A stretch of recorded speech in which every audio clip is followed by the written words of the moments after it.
په ټانګ ضلع کې د جنوبي وزیرستان د مرستیال کمشنر دفتر مخې ته په احتجاجي پرلط ناستو خلکو کې یو تن سید اکبر وایي دوی تر اوسه پورې خپلې علاقې ته بیرته نه دي ستانه شوي او دعوا کوي په علاقه کې اوس هم پوځ موجود دی. ډیوه سره په خبرو کې سید اکبر وویل په کډوالۍ او نیستۍ کې سخت تنګ دي، د کرایې وس نه لري. زیاته کړه دوی د بیرته خپلې علاقې ته ولېږلی سي، سروې دې وشي او د دوی وران کورونه دې جوړ شي. یوې څپېړې میرا خپل ملک ته نه پرېږدي. دا مهرباني ده وکړو چې میرا یې ملي نه ده په دینار وبوسي. په دغه چې میرا ډېر غریبون خلک یې لاس کوله ووتل چې میرا دغه یې ملي کړیا په څه خورې په څه طریقې هغه کوي. د جنوبي وزیرستان سره تړاو لرونکي په احتجاجي پرلط ناست خلک غوښتنه کوي چې د پوځي عملیاتو په وخت د دوی وران شوي کورونه دې بیرته آباد کړي او حکومت د خلکو سره کړي ژمنې پوره کړي.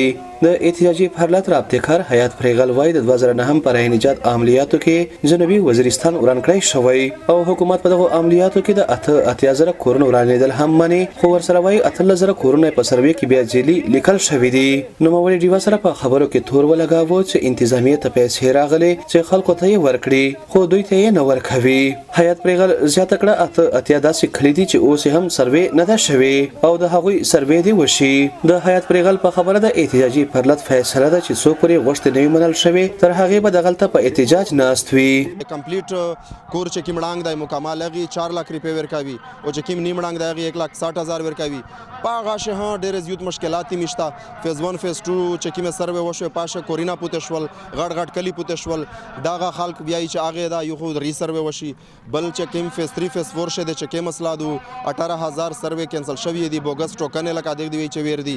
عام مسله دا حل شي فیل 4 او چې کومې ریپې دا شپږو میاشتې یې شوې په اکاونټونه شاده ویر کړي شي دا عوام ته نه دا یازوبوي او بل چې کوم فیز 5 شي 88 کلی پوتې دي هغه د فیل 4 سروې وشي ټیمینه دراون شي.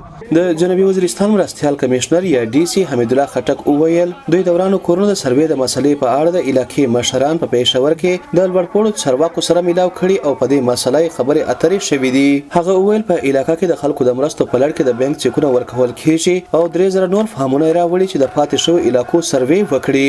د ډي سي حمید الله خټک په خبره په علاقې کې ټول کار سم روان دي او دوی هر څه پوره ګوري. رکنی کمیټي جوړ کړې وه، هغه ما پېښور ته بوتله، هغوی هلته سیکټر ریلیف او د ریلیف ډپارټمنټ او کام سره ملاقات وشو.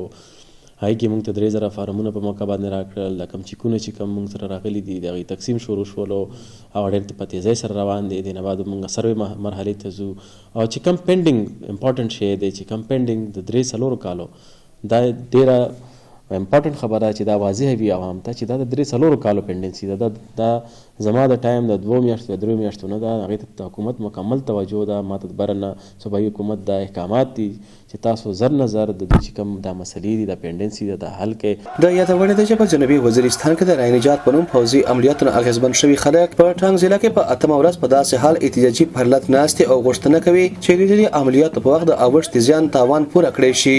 چې په جنوبي وزیرستان کې د وسلوالو پر ضد رای نجات نومي پوځي عملیاتو نږدې 11 کاله پوره شوي او حکومتي چارواکي وایي د عملیاتو له امله به کوره شوي ټول خلک بیرته په خپلو علاقو کې آباد کړي دي.